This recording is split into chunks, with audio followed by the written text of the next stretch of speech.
Thank you, everyone, for coming. This was fairly short notice, so I wasn't quite sure how this was going to turn out, but actually quite pleased to see all of the interest.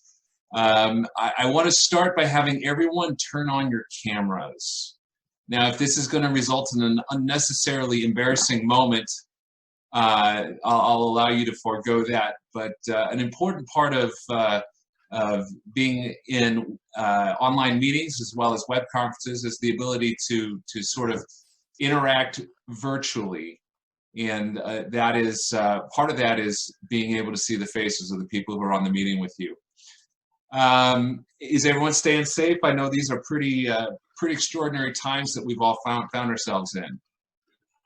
You can nod your heads yes, you can speak up. Yeah, everyone's good, everyone's smiling, that's a good sign. I want to start the webinar by doing something a little bit unusual. And what that is I want everyone to take 2 minutes, and I want you to type into the chat box one thing that you have been able to accomplish over the last few weeks that you would not have been able to do had we not been in the midst of a lockdown. So go ahead and 2 minutes, I'll start, I will just verbalize mine.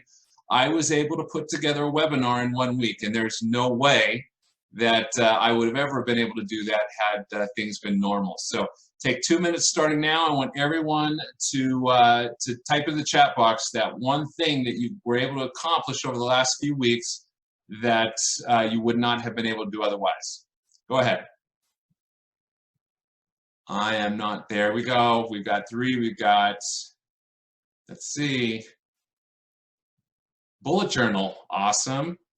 Got around to reading some books for pleasure. What? Pleasure, what's that? A rural health capstone project. That sounds very interesting. Studying for the MCAT, getting back into writing. This is great. Dissertation, oh my.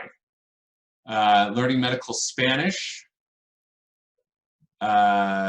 Visa's essays, okay. So that's, I think this is a huge positive. I pulled up all my old plants in the backyard, including Satan's mint. Is that a euphemism for something? Decorating my house. That's great. So this is, I would see this as an absolute positive, and I congratulate you all on using this time in a way that is productive and doesn't allow you to dwell on the extraordinary things going on around us. So I want to make this as interactive as possible, okay? Right now in particular, virtual interviews are, well, they rule the roost, right? We're all doing everything virtually these days. And what we're learning is that this is a very, this is a doable way of conducting business. And so I think that what's going to happen, in fact, all of our interviews for the Minimally Invasive Surgery Fellowship this year were done virtually. And the person that I hope we're going to match actually is one of those individuals that we interviewed virtually. So I think that virtual interviews are here to stay, and it's something that is worth learning how to do well. So let's just jump right into this. There's going to be a lot of video. If you have any questions, feel free to type it in the chat box or wait for a break in the slides and speak up. Any questions to start? Good. Okay, so we're going to start with a YouTube video that, like I said, there's going to be a lot of video. Wait for it to pull up. Okay. And I want you to pay attention to this. So tell me about yourself. Sir, I am sitting in front of yourself, myself, Rakesh Mohanty, and I am technology nerd. But if you will ask me what is my passion, I will say hardware. But this is for the first time I am doing on Skype. Skype, you mean? Pardon, sir? Okay, now go on. Sir, I am from Jharsuguda. I studied 10th Saraswati Sishu Vidya Mandir, graduate Cambridge Institute, Ranchi, not from England, locally. And I am putting my screwdriver everywhere and seeing what is happening. I am a hidden scientist. Okay, so what experience do you have? Sir, I am working with BSNL telephone company. Whenever the line goes off, I ride the telephone khamba and make the line good. And during my spare time, I chat on girls on Facebook. And also, I collect pan masala wrappers. I have a huge collection, almost 2,000. And how do you see yourself progress in this career? Sir, I will have a fruity career in your steamy company, and I will perform and reach the climax position. Okay, and can you shift to Oman? Will you have any problems shifting to Oman? Sir, I do not have any problem to shifting abroad country, but I will not change my religion. Otherwise, I am very open-minded, and I am always happy, even when I am sad. And I am morally very good, morally very high. And I have also my resignation letter ready from DSM. Okay, so then we'll get back to you. Sir, I am getting the job now. We'll get back to you. Thank you. Thank you very much. Okay, so this is low-hanging fruit, but where I want to start is, this is the first part of the interactivity of this webinar, and you can I want you to throw out ideas. You can either do it with your microphone or you can do it in the chat box. What about that interview could have been better? What strikes you as potentially a death knell for that particular interviewee? Any ideas?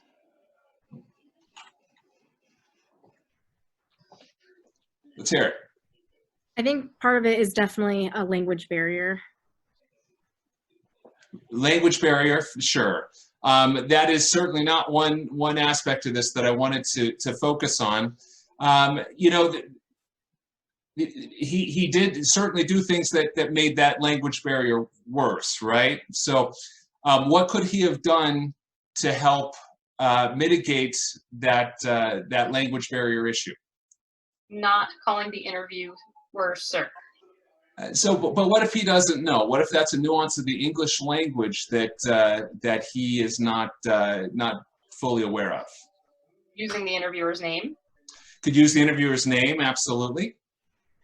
He could also practice, right? He could find somebody who does have a command of the language and he could practice. So what else could have been better? Did anyone notice the whiteboard in the back? Was it straight or was it crooked? It was crooked, right? And so that's one of the first things that I noticed. That it became a distraction. I ended up looking at that whiteboard, and somebody who's obsessive compulsive like me may have noticed that more than anyone. All right. So one of the most important things to do as you prepare for any online interview is to start by testing the platform. And this has more than just a pragmatic element to it. This is actually one of the valued characteristics in any field career. In fact, this is a publication from a human resources company that assists companies in hiring new staff. And they published a paper about 8 years ago now in which they discussed the most important competencies to potential employers. And you'll notice, I won't read them all for you, but at the very bottom there is technical savvy. And technical savvy probably means a lot of different things to a lot of different people. But if you start your virtual interview by having a bad connection or the PowerPoint's not working for you the way you intended it to, that might come across to somebody who's not necessarily technically up to snuff. And this is true even in medicine. I mean, these days in medicine, EMR is the it rules the day in American healthcare, and you have to be agile with technology in order to do well really in any industry. So it's important that you make a good impression first off by getting the technology right at the time of your interview. And there's no better place to do that than in the context of an interview that's conducted online. So one of the first considerations becomes, do you use the webcam that's built into your computer, or do you go with an external cam? Well, you know, I have an opinion on this, and I think most experts in the field also have an opinion on this. But some of us are a little bit on a tight budget, and there is a way to do a very professional and effective online interview using just your webcam. So we're going to watch a little video here that will talk a little bit about. Hey, I'm Chris from Wistia, and I'm shooting this video on a webcam. You can make an awesome video using nothing but your laptop's webcam. So let's run through some tips on how to do it. First off, be sure to always keep the light in front of you, not behind you. In the case of this nasty window behind me, all I need to do to fix this shot is flip myself around and face the window. And just like that, the lighting looks way better. So now I'm going to adjust the angle of the camera. Raise your laptop so that the camera is at eye level. A stack of books should do the trick. Keep yourself about an arm's length away from the screen and make sure you leave just enough space between the top of your hair and the top of the frame. A messy background will be distracting for your viewers, so take a minute to clean things up back there. Think about the sound of the environment that you're in. If you're in a quiet space like this, you can use your laptop's built-in microphone. But if you're in a loud space like this, it can be tough to capture clean audio. So if you can't control the sound of your room, consider using headphones with a built-in microphone. It's going to give you way cleaner sounding audio. If you've got some old iPhone headphones lying around, you can snip off the earpieces and turn them into a wired lavalier mic that you can place on your shirt. This will sound great, but it will void your warranty. If you're in a dark room and still need some extra light, you can use an external monitor as a light source. Using a white background is going to give you the most amount of light.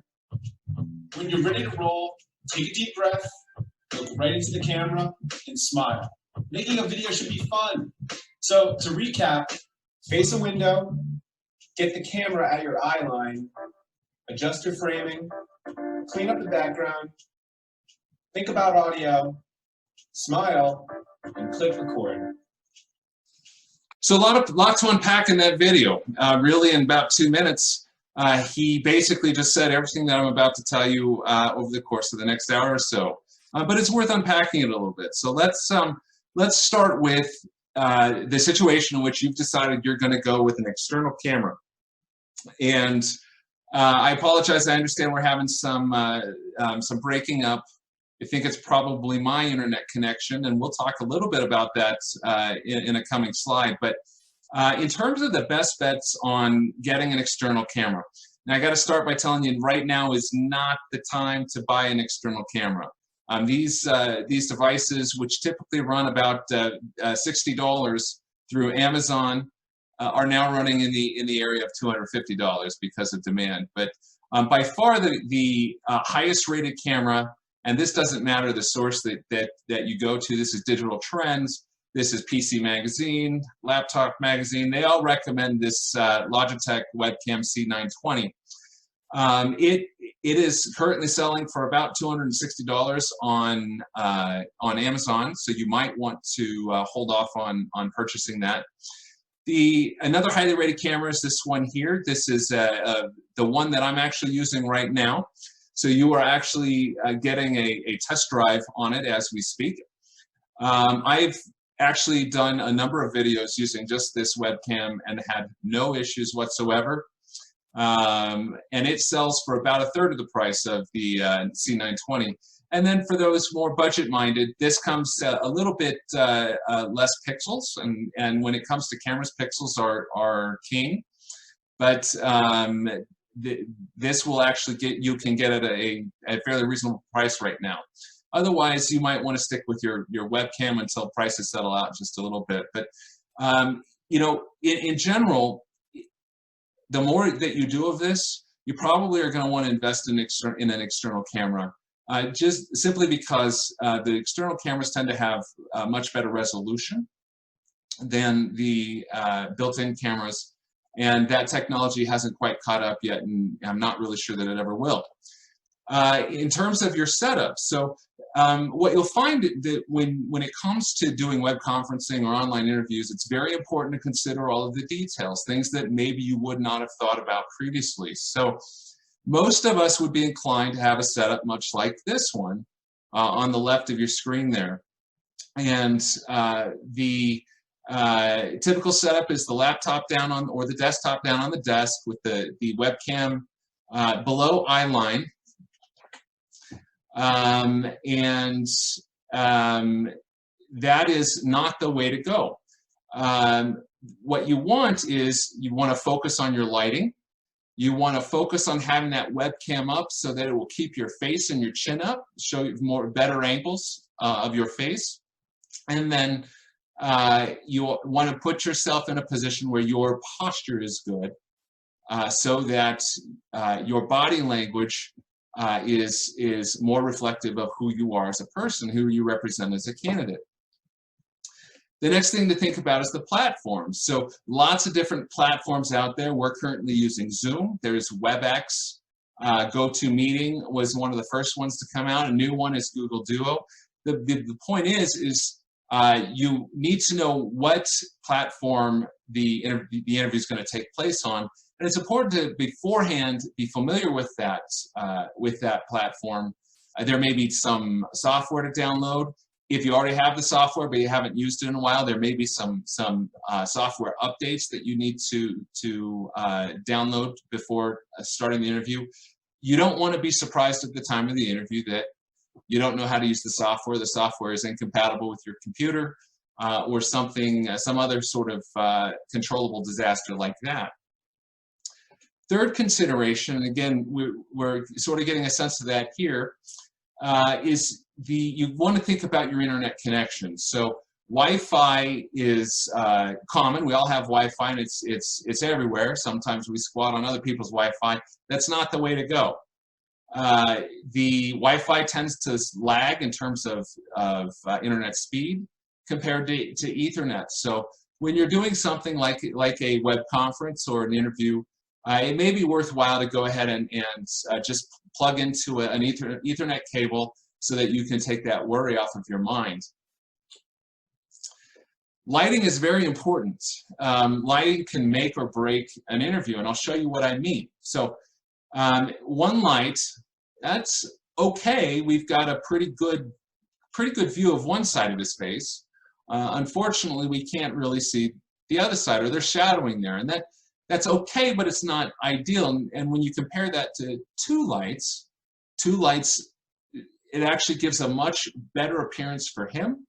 And it's worth investing in additional lights to make sure that your interview gets the best picture of you possible. That light should be in front. You can see when that light is tucked behind, you start to get some glare from the computer screen, and it sort of starts to look a little pixelated. But you put that light in front, even though there's still a light in the back there, it's just a much better view, and I think you can all see that makes a much bigger difference. Again, it's important to think about the details. So this is a pretty nice setup. He's got two little clip-on lights. They're not very expensive. These run about $20 on Amazon. And what you can see is that it lights him up very well. It might actually be too much. So there is such a thing as too much of a good thing. But you can just even use a desk lamp that you might have sitting around your house, or even a floor lamp will work. And if you strategically place that, it will put you in the best position to look good for your interview. In terms of the background, you can all see that I'm using a solid white background. I didn't have a solid white background, so I actually made a green screen and I'm superimposing the solid white background. And there are actually, a lot of different fun things that you can do with a green screen.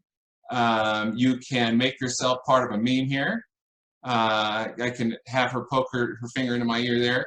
You can even join Justin Bieber for your interview.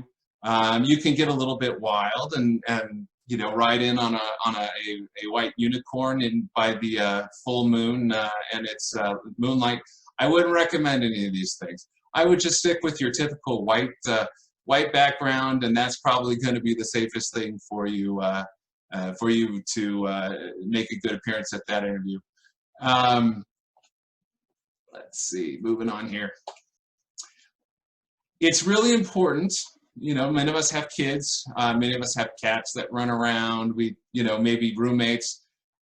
These all represent potential distractions.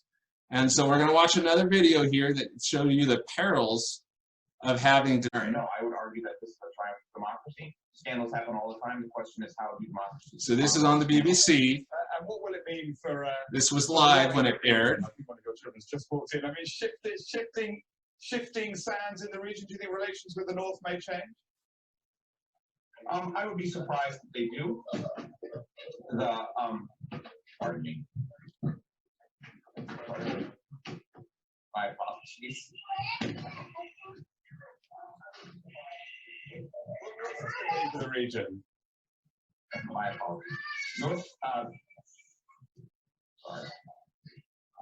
North Korea, South Korea's policy choices on North Korea have been severely limited in the last 6 months to a year because of North Korea's behavior.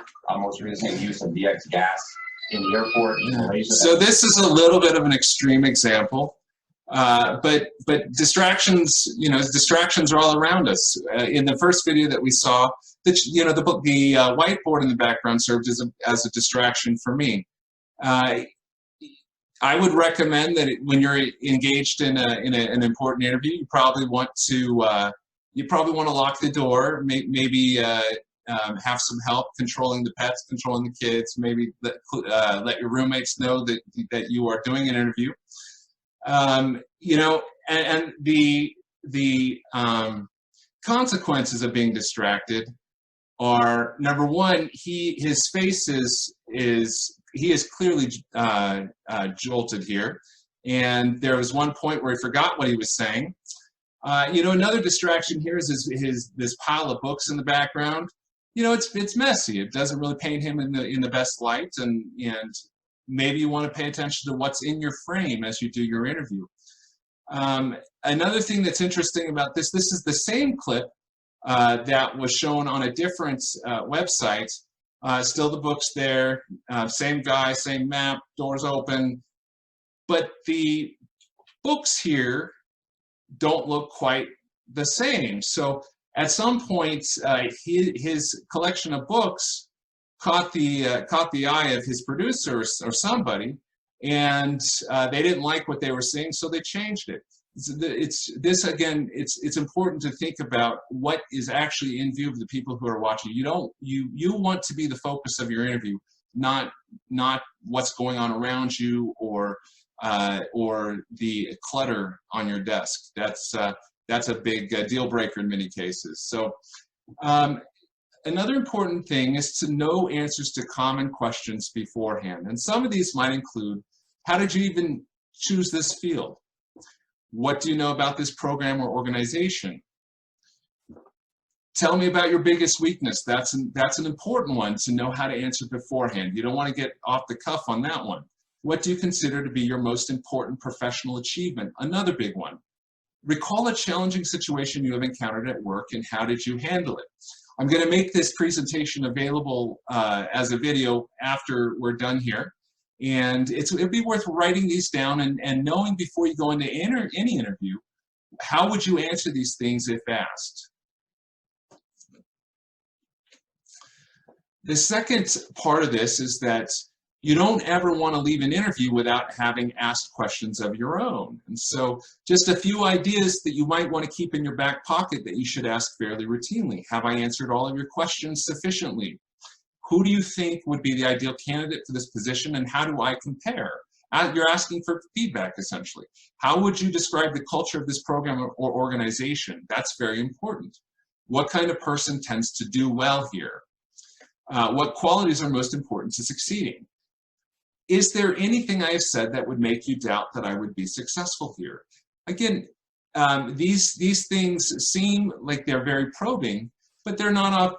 They are certainly not out of line. They are not. I mean, these are fair game. These are questions that you want to know the answer to, and you want to be able to address them before the interview is over. It's very important that while you know the answers beforehand and you've rehearsed them, you don't want to memorize your answer. You don't want to sound robotic. You don't want to sound as though you're reading from a script. You want to sound genuine. You want to sound authentic. We're going to watch another video here that talks about that concept just a little bit. As a person. And so this is your okay. I mean, that's okay. And that's a method that I actually teach in some of my guides. But I want to give you a better way to do it, a warmer way to do it, a more personable way to do it, a more human way to do it. Because if you think about it, they're saying, tell me about yourself. They're not saying, tell me about all the great things that you did. They want to know about you as a person. And so this is your opportunity. This is like the only question that you have the opportunity to get personal with them. And that when you get personal with someone, that gives you the opportunity to make a connection, a long-lasting connection. And that's what you want in the interview. You want to connect with that employer, that recruiter, that interviewer, so that they remember you, so that they see that you are a unique individual. You're a real person, and they want to know more about you. So when they ask you to say, you know, tell me about yourself, instead of giving them that cold response and really what you're doing, what a lot of people are doing is they're just answering the question, you know, why are you qualified for this job? That's the type of answer that you're giving when you're telling them about your experience and your accomplishments. So actually tell them about you. And the way you can do that is to talk about your journey through your career, like how you got started, what sparked your interest, and then what were your next steps? What did you do? How did you further explore that passion? Did you go to college? Did you work somewhere? You know, and talk about your journey through your career up to where you're at now, and then you end with where you see yourself going. So let me give you an example. I mean, okay, you want to give them the best sense of who you are as an individual, and that is something. If you were asked, what is the most difficult thing to do virtually as opposed to in person, is to show somebody who you really are as a human being. And it's possible, you just have to spend more time thinking about the ways in which you do that. So I'm going to show now a TED Talk. It's about 21 minutes long. I know that's an awful long time, but it's worth watching the whole thing. And it talks about the importance of body language. And what you'll find is, online, body language takes on a much more important role as opposed to when you are live. In this series, more ads.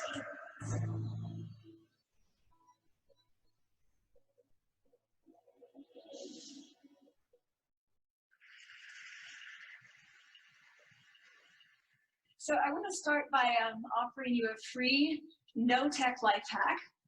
And all it requires of you is this, that you change your posture for 2 minutes. But before I give it away, I want to ask you to right now do a little audit of your body and what you're doing with your body. So how many of you are sort of making yourself smaller? Maybe you're hunching, crossing your legs, maybe wrapping your ankles. Sometimes we hold on to our arms like this. Sometimes we spread out. I see you. So I want you to pay attention to what you're doing right now. We're going to come back to that in a few minutes. And I'm hoping that if you sort of learn to tweak this a little bit, it could significantly change the way your life unfolds. So we're really fascinated with body language. And we're particularly interested in other people's body language. You know, we're interested in, like, you know, an awkward interaction or a smile or a contemptuous glance or maybe a very awkward wink or maybe even something like a handshake. Here they are arriving at number 10, and look at this lucky policeman gets to shake hands with the President of the United States. Oh, and here comes the Prime Minister of it. No.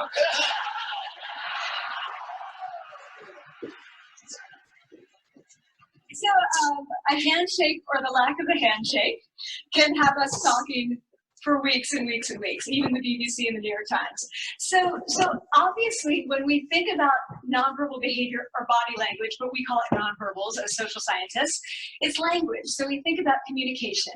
When we think about communication, we think about interactions. So what is your body language communicating to me? What's mine communicating to you?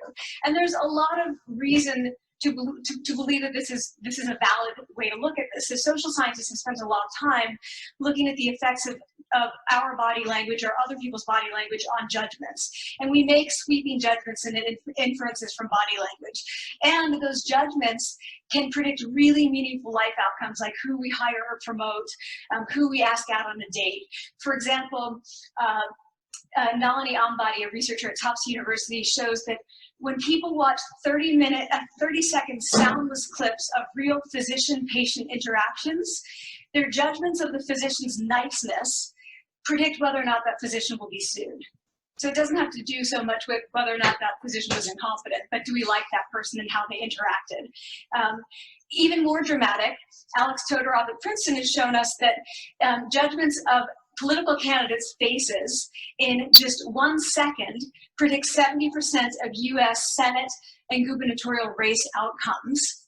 And even, let's go digital, emoticons used well in online negotiations can lead you to claim more value from that negotiation. If you use them poorly, bad idea, right? So when we think of nonverbals, we think of how we judge others, how they judge us, and what the outcomes are. We tend to forget, though, the other audience that's influenced by our nonverbals, and that's ourselves. We are also influenced by our nonverbals, our thoughts and our feelings and our physiology. So what nonverbals am I talking about? I'm a social psychologist, I study prejudice, and I teach at a competitive business school. So it was inevitable that I would become interested in power dynamics. I became especially interested in nonverbal expressions of power and dominance. And what are nonverbal expressions of power and dominance? Well, this is what they are. So in the animal kingdom, they are about expanding. So you make yourself big, you stretch out, you take up space, you're basically opening it up. It's about opening up. And this is true across the animal kingdom. It's not just limited to primates, and humans do the same thing. So they do this both when they have power sort of chronically, and also when they're feeling powerful in the moment. And this one is especially interesting because it really shows us how universal and old these expressions of power are.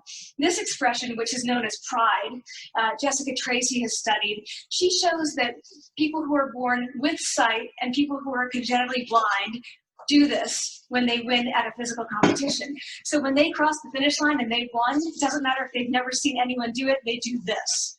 So the arms up in the V, the chin is slightly lifted. What do we do when we feel powerless? We do exactly the opposite. We close up, we wrap ourselves up, we make ourselves small. We don't want to bump into the person next to us. So again, both animals and humans do the same thing. And this is what happens when you put together high and low power. So what we tend to do when it comes to power is that we complement the other's nonverbals. So if someone's being really powerful with us, we tend to make ourselves smaller. We don't mirror them, we do the opposite of them. So I'm watching this behavior in the classroom, and what do I notice? I notice that MBA students really exhibit the full range of power nonverbals. So you have people who are like caricatures and alphas, like really coming into the room. They get right into the middle of the room before class even starts, like they really want to occupy space.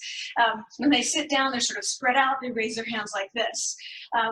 You have other people who are virtually collapsing when they come in. As soon as they come in, you see it. You see it on their faces and their bodies, and they sit in their chair and they make themselves tiny, and they go like this when they raise their hand. I noticed a couple of things about this. One, you're not going to be surprised. It seems to be related to gender. So women are much more likely to do this kind of thing than men. Women feel chronically less powerful than men, so this is not surprising.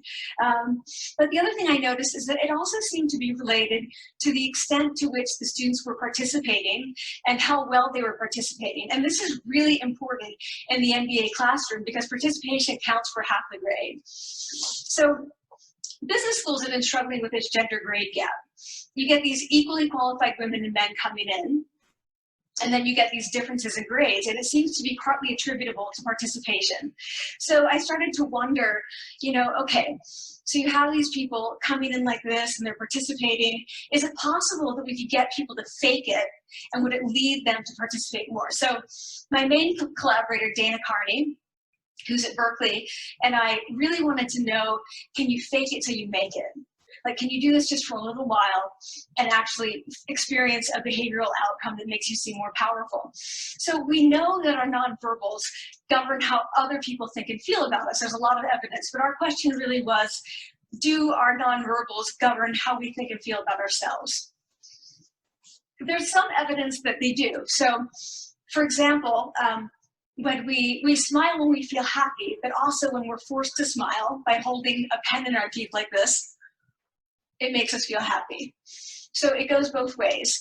When it comes to power, it also goes both ways. So when you feel powerful, you're more likely to do this, but it's also possible that when you pretend to be powerful, you are more likely to actually feel powerful.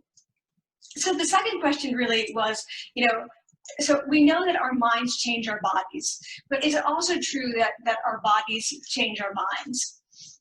And when I say minds, in the case of the powerful, what am I talking about? So I'm talking about thoughts and feelings and the sort of physiological things that make up our thoughts and feelings. And in my case, that's hormones. I look at hormones. So what do the minds of the powerful versus the powerless look like? So powerful people tend to be, not surprisingly, more assertive and more confident, more optimistic. They actually feel that they're going to win even at games of chance. They also tend to be able to think more abstractly. So there are a lot of differences. They take more risks. There are a lot of differences between powerful and powerless people. Physiologically, there also are differences on two key hormones, testosterone, which is the dominance hormone, and cortisol, which is the stress hormone. So what we find is that high power alpha males in primate hierarchies have high testosterone and low cortisol. And powerful and effective leaders also have high testosterone and low cortisol. So what does that mean? When you think about power, people tended to think only about testosterone because that was about dominance. But really, power is also about how you react to stress. So do you want the high power leader that's dominant, high on testosterone, that's really stress reactive? Probably not, right? You want the person who's powerful and assertive and dominant, but not very stress reactive, the person who's laid back. So we know that in primate hierarchies, if an alpha needs to take over, if an individual needs to take over an alpha role sort of suddenly, within a few days, that individual's testosterone has gone up significantly and his cortisol has dropped significantly. So we have this evidence, both that the body can shape the mind, at least at the facial level, and also that role changes can shape the mind. So what happens if you take a role change? What happens if you do that at a really minimal level, like this tiny manipulation, this tiny intervention? For 2 minutes, you say, I want you to stand like this, and it's going to make you feel more powerful. So this is what we did. We decided to bring people into the lab and run a little experiment. And these people adopted for 2 minutes either high power poses or low power poses. And I'm just going to show you 5 of the poses, although they took on only 2. So here's one, a couple more. This one has been dubbed the Wonder Woman by the media. Here are a couple more. So you can be standing or you can be sitting. And here are the low power poses. So you're folding up, you're making yourself small. This one is very low power. When you're touching your neck, you're really kind of protecting yourself. So this is what happens. They come in, they spit into a vial. We, for 2 minutes, say, you need to do this or this. They don't look at pictures of the poses. We don't want to prime them with the concept of power. We want them to be feeling power, right? So 2 minutes they do this. We then ask them, how powerful do you feel on a series of items? And then we give them an opportunity to gamble. And then we take another saliva sample. That's it. That's the whole experiment. So this is what we find. Risk tolerance, which is the gambling. What we find is that when you're in the high power pose condition, 86% of you will gamble. When you're in the low power pose condition, only 60%. And that's a pretty whopping significant difference. Here's what we find on testosterone. From their baseline when they come in, high power people experience about a 20% increase, and low power people experience about a 10% decrease. So again, 2 minutes and you get these changes. Here's what you get on cortisol. High power people experience about a 25% decrease, and the low power people experience about a 15% increase. So 2 minutes lead to these hormonal changes that configure your brain to basically be either assertive, confident, and comfortable, or really stress reactive, and feeling sort of shut down. And we've all had that feeling, right? So it seems that our nonverbals do govern how we think and feel about ourselves. So it's not just others, but it's also ourselves. Also, our bodies change our minds. But the next question, of course, is, can power posing for a few minutes really change your life in meaningful ways? So this isn't a lab, it's this little task, it's just a couple of minutes. Where can you actually apply this, which we care about, of course. And so we think it's really what matters and where you want to use this is evaluative situations, like social threat situations. Where are you being evaluated? Either by your friends, like for teenagers at the lunchroom table. It could be, for some people, it's speaking at a school board meeting. It might be giving a pitch or giving a talk like this or doing a job interview. We decided that the one that most people could relate to, because most people had been through, was the job interview. So we published these findings, and the media are all over it, and they say, okay, so this is what you do when you go in for the job interview, right? So we were, of course, horrified and said, oh my God, no, that's not what we meant at all for numerous reasons. No, don't do that. Again, this is not about you talking to other people, it's you talking to yourself. What do you do before you go into a job interview? You do this. Right? You're sitting down, you're looking at your iPhone or your Android, not trying to leave anyone out. You're looking at your notes, you're hunching up, making yourself small, when really what you should be doing maybe is this, like in the bathroom, right? Do that, find 2 minutes. So that's what we want to test, okay? So we bring people into a lab and they do either high or low power poses again. They go through a very stressful job interview. It's 5 minutes long. They are being recorded, they're being judged also, and the judges are trained to give no nonverbal feedback. So they look like this. Like, imagine this is the person interviewing you. So for 5 minutes, nothing. And this is worse than being heckled. People hate this. It's what Marianne LaFrance calls standing in social quicksand. So this really spikes your cortisol. So this is the job interview we put them through because we really wanted to see what happened. We then have these coders look at these tapes, 4 of them. They're blind to the hypothesis, they're blind to the conditions. They have no idea who's been posing in what pose. And they end up looking at these sets of tapes and they say, oh, we want to hire these people, all the high power posers. We don't want to hire these people.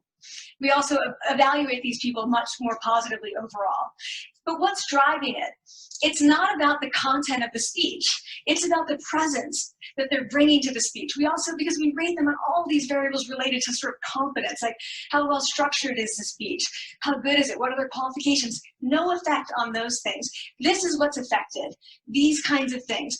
People are bringing their true selves, basically. They're bringing themselves. They bring their ideas, but as themselves, with no, residue over them. So this is what's driving the effect or mediating the effect. So when I tell people about this, that our bodies change our minds and our minds can change our behavior and our behavior can change our outcomes, they say to me, it feels fake, right? So I said fake it till you make it. Like, it's not me. Like, I don't want to get there and then still feel like a fraud. I don't want to feel like an imposter. I don't want to get there only to feel like I'm not supposed to be here. And that really resonated with me because I want to tell you a little story about being an imposter and feeling like I'm not supposed to be here. When I was 19, I was in a really bad car accident. I was thrown out of a car, rolled several times. I was thrown from the car, and I woke up in a head injury rehab ward, and I had been withdrawn from college. And I learned that my IQ had dropped by 2 standard deviations, which was very traumatic. I knew my IQ because I had identified with being smart, and I had been called gifted as a child. So I'm taken out of college. I keep trying to go back. They say you're not going to finish college. Like, just, you know, there are other things for you to do, but that's not going to work out for you. So I really struggled with this. And I have to say, having your identity taken from you, your core identity, and for me, it was being smart. Having that taken from you, there's nothing that leaves you feeling more powerless than that. So I felt entirely powerless. I worked and worked and worked, and I got lucky and worked and got lucky and worked. Eventually, I graduated from college. It took me 4 years longer than my peers. And I convinced someone, my angel advisor, Susan Fisk, to take me on. And so I ended up at Princeton, and I was like, I am not supposed to be here. I am an imposter. And the night before my first year talk, and the first year talk at Princeton is a 20-minute talk to 20 people. That's it. I was so afraid of being found out the next day that I called her and said, I'm quitting. She was like, you are not quitting, because I took a gamble on you and you're staying. You're gonna stay, and this is what you're gonna do. You're gonna fake it. You're gonna do every talk that you ever get asked to do. You're just gonna do it and do it and do it, even if you're terrified and just paralyzed and having an out-of-body experience, until you have this moment where you say, oh my gosh, I'm doing it. Like, I have become this. I am actually doing this. So that's what I did. 5 years in grad school, a few years, you know, I'm at Northwestern, I moved to Harvard. I'm at Harvard, I'm not really thinking about it anymore, but for a long time I had been thinking, not supposed to be here, not supposed to be here. So at the end of my first year at Harvard, a student who had not talked in class the entire semester, who I had said, look, you gotta participate or else you're gonna fail, came into my office. I really didn't know her at all. And she said, she came in totally defeated, and she said, I'm not supposed to be here.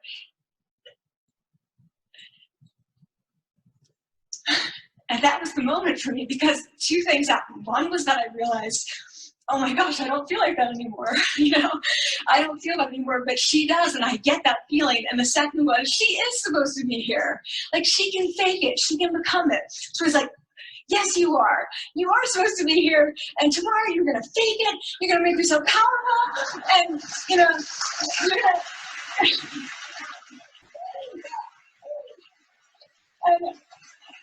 you're gonna go into the classroom, and you are gonna give the best comment ever. You know, and she gave the best comment ever, and people turned around, they were like, oh my God, I didn't even notice her sitting there, you know?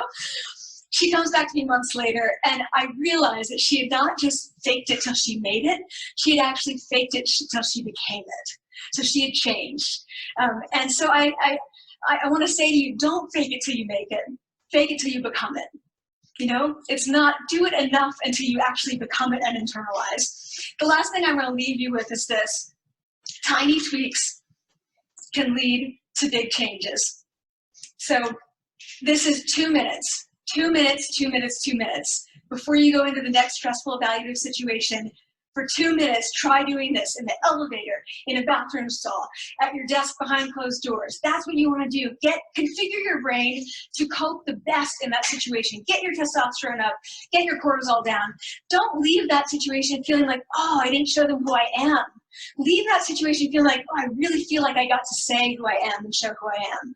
So I want to ask you first, you know, both to try power posing, and also I want to ask you to share the science, because this is simple. I don't have ego involved in this. Give it away, like, share it with people, because the people who can use it the most are the ones with no resources and no technology and no status and no power. Give it to them, because they can do it in private. They need their bodies, privacy, and 2 minutes, and it can significantly change the outcomes of their life. Thank you.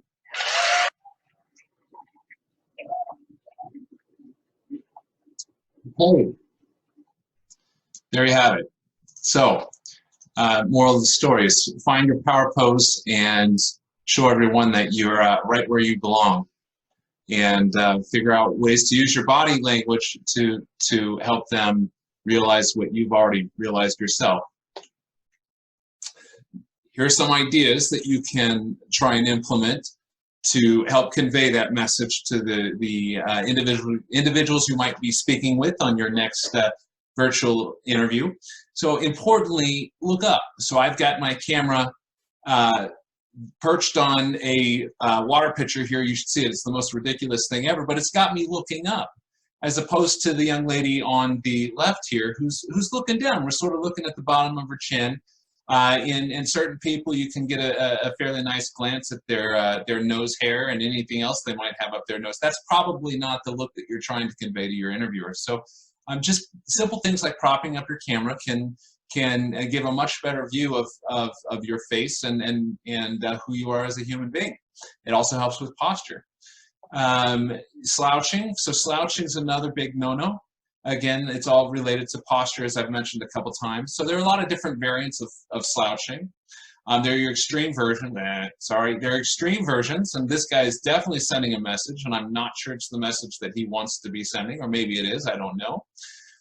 There's this guy who sort of looks like he's been on writing computer code for a week straight and living off of Red Bull and Kit Kats. I don't know. But that's definitely not a power pose, as it were. There's some less extreme examples. He's probably looking at the screen, at the camera, and he's got a smile on his face, but his body language is definitely not putting his best self forward. And then again, back's not really straight or neck is down. This is not a position in which she's conveying her absolute best self. So think about your body position and how it's being perceived by your interviewers. It's also important to lean in. Part of the way that we show engagement is that we close the distance between ourselves and the interviewer. This is very difficult in the context of a virtual interview. But with this gentleman, you can see he's leaned in. He looks engaged. His eyes are straight ahead. And these are things that you have to be thinking about as you're going about the interview. How am I being perceived? And it's less important what you see on the screen. It's much more important what the interviewer is seeing on screen. So just keep that in mind. Some other ideas: keep your gesturing to a minimum. I mean, jazz hands, they're great when you're having conversations with your friends. Maybe not so much when you're on a screen having a virtual interview with somebody you potentially never met. Don't cross your arms and legs. This comes back to the whole notion of a power pose. It makes you look closed. It makes you look subordinate, less not quite the equal of the person that perhaps you're speaking with. And everyone hates that person who just constantly nods. Maybe they've got a rap song going in their head. I don't know.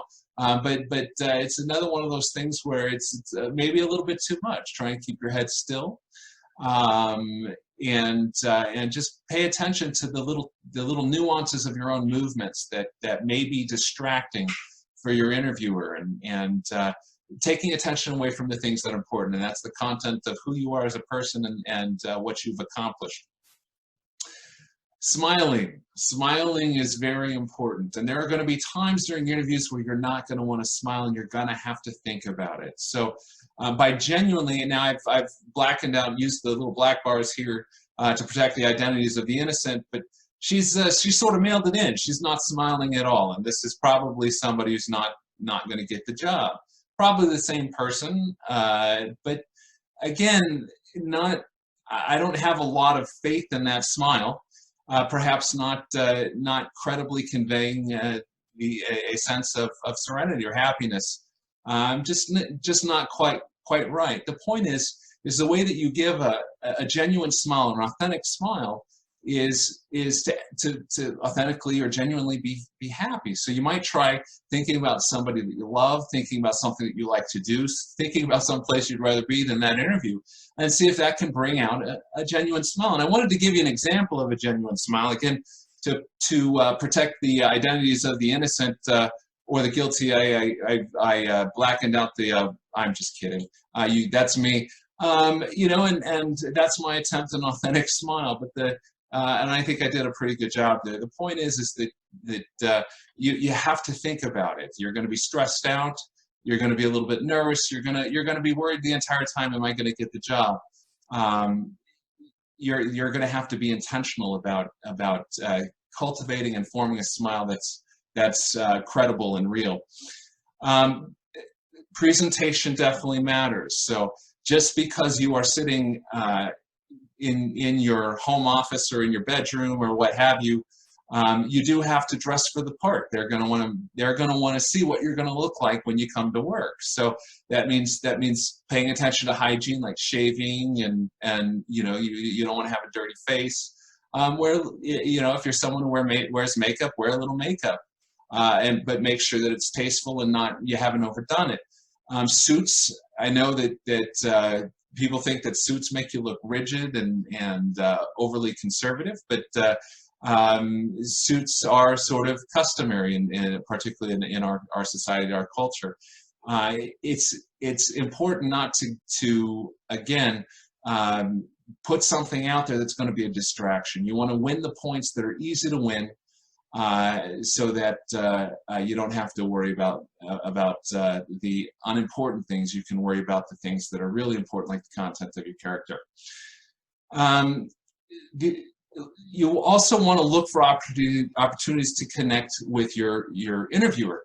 And admittedly, this is going to take a little bit of grunt work, but it's not much. So just as an example, let's pull up this one. This happens to be our associate program director for the surgery residency here at the university. And I'm going to pull up this website, and let's see if there's a way that we can find that we can connect with this individual. And so this is freely available online. This is what the institution presents to potential patients. And you can see they're specializing in, so already you know what this person specializes in.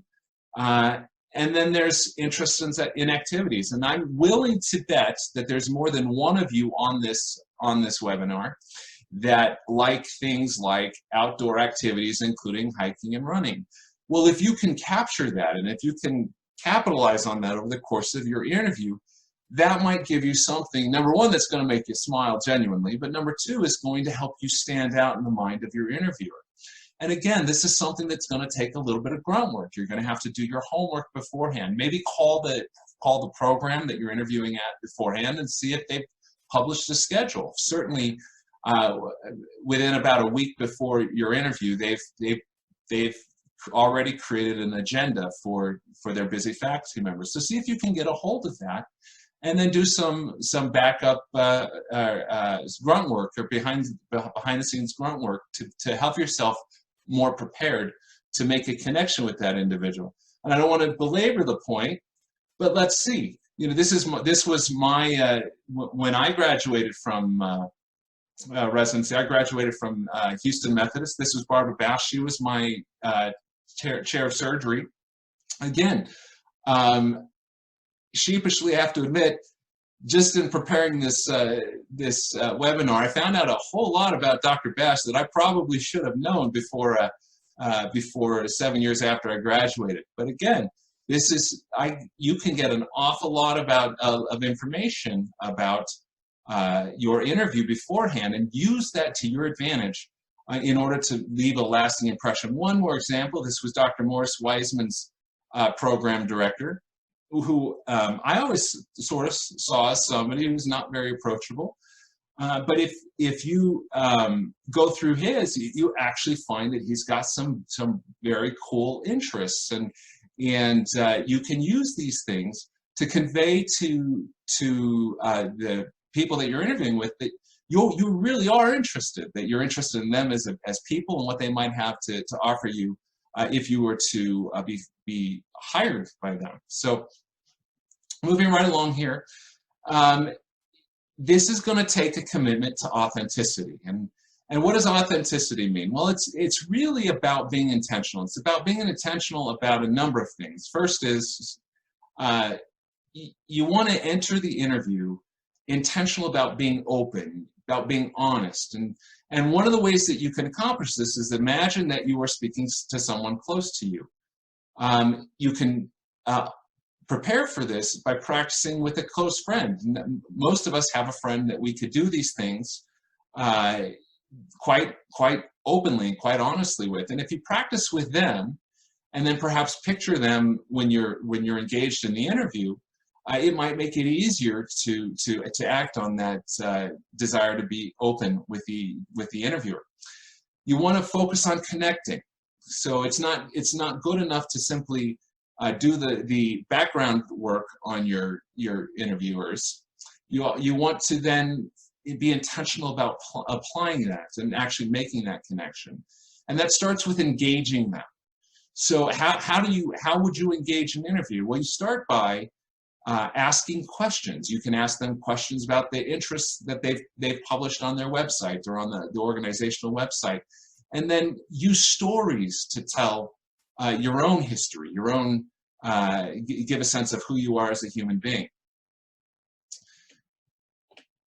You also want to be passionate about the topic of your interview, and this should be easy because the topic of your interview is yourself. And this is something that you need to be passionate about. So kind of like the TED Talker was saying, start by believing that you belong there, and that will make you passionate, and that will come across in your interview. What do you feel deeply about? So think about the things that define you as a human being. How did you choose to use your time while you were working your way toward the interview? Are you excited about your chosen field? And then prioritize the why. Why do you do what you do? Why have you chosen this particular career path? Why did you get the education that you got? And then it's important to be intentional about listening to your interviewers. Don't just ask your questions, but take time to be quiet, listen to them, look them in the eye, and practice active listening. Repeat back to them their answers and ask them more probing questions. You won't always get away with this, particularly if you're on time constraints, but it's important to not only engage your interviewer, but to maintain that engagement for the duration of the interview. And this takes work, this takes intention. And then finally, this is an important one. Timely follow-up is essential, and that starts with a thank you note. And now I'm old-fashioned, but I tend to believe that this should be done in writing, and you should keep it brief, just a simple card, thank you note, that's handwritten, because that conveys the message that you took the time to write out your appreciation for that interview. You should do it for all of your interviews. You should send it within a week, and you should mention a moment that may have been unique to that interview that will help you stand out in the mind of the person receiving that note. So while I am old-fashioned, I do recognize that we live in an electronic era, and so many of you will write email thank yous, and that's okay. It's not ideal, I don't think, but we just finished our interviewing cycle for the Minimally Invasive Surgery Fellowship, and this, in fact, I want you to pay attention to the date here, written March 24th. This was within 5 days of the virtual interview, and this was actually from the person that I hope will become our fellow. And it's almost as though she'd seen this webinar. It's very brief, just a few sentences, and it's timely. It was written again 5 days after the interview itself. This is from somebody who was not so successful in our interview process. This was written the day after the previous email that I just showed you, but it would make a difference if I told you that the person had actually interviewed 3 weeks before. So by the time I got this email, I couldn't even remember who this person was. I actually had to look up a picture to remember who this person was. And you can see that it's pretty long. And it's fairly generic. There's nothing in this that helps it stand out, particularly given that it was so far out and I didn't remember who the person was. So that's all I've got. It's about 8:37. I was going to finish with sort of a mock interview, and I think we'll forgo that because it's getting a little bit late. And if you have any questions, if you would like to practice virtual interviews, I am happy to be that person. You all have my email address. Feel free to email me, and we'll set up a time to do a mock Zoom interview, and we can help you through this process. Other than that, I am happy to answer any questions that you might have in person, or if you have any ideas or suggestions, by all means, speak up. Anybody? Very good. Okay. Guys, stay safe out there. There is a light to the end of this tunnel, and take care of each other. That's the most important thing. Thank you for coming. Questions on the chat if you want. Yes. What is your suggestion for responding to an interview that asks you a forbidding question? Wow. So, you know, so my suggestion would be that if it's a question that you, I'm going to let Dr. Morris Wiseman take a shot at this when I'm done. The first thing that I would say is that if there's a question that you don't feel comfortable answering, you don't have to answer it, okay? Might it affect your evaluation for that particular interview? It might. But I would ask you to consider that if you're in front of somebody who's asking a question that you find makes you uncomfortable, that's clearly inappropriate, is that really a program that you want to be a part of? I'm going to let Dr. Morris Wiseman take a stab at this. So I'll answer. I'm the Associate Program Director for the General Surgery Residency. A couple ways there's a list of illegal questions. Every faculty member who interviews for residency and should be for fellowship as well, gets this list of questions. It is, so you can always ask, just like with any kind of microaggression, you can always just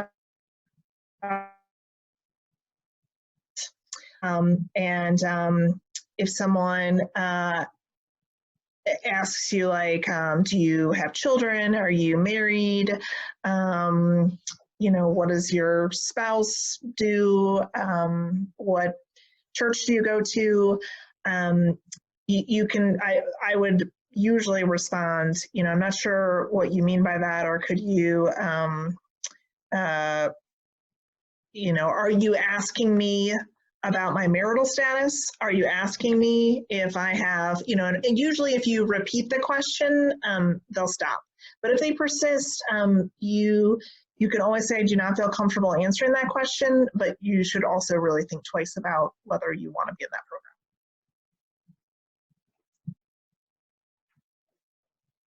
Okay. Any other questions? Great. Thank you, guys. This was a lot of fun. Have a good weekend, and we'll do this again sometime. I think there's one more question. Oh, sorry, I'm a little bit slow. Typically we've been advised that you will get a feel for the culture of a program and how you fit in when you interview there.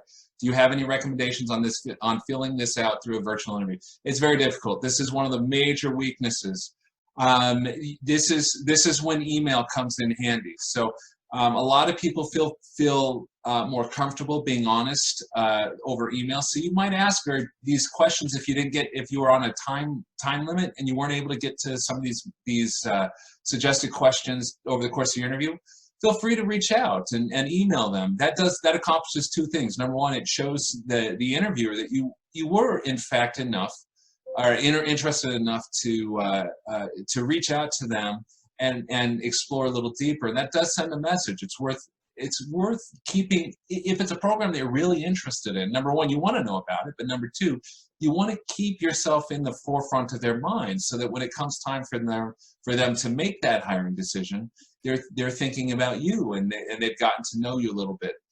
The other thing is that, again, we live in a virtual age, and something that's available now that wasn't really available when I was going into medical school is there are many websites in which prospective residents or prospective students or prospective fellows leave blog posts about their program. And in fact, you can reach out to some of those people through those websites and interact with them directly. So you should seek those out in the era of Google and Bing and whatever, DuckDuckGo or whatever search engine you use. You should know what those are and use every resource available to you to find out what you're what is the culture of that program. Again, nothing is quite as good as actually going to the program and spending a day there. But there are ways of getting sort of a broad stroke sense of what a culture looks like and feels like simply through the online and virtual resources available to us. Any more?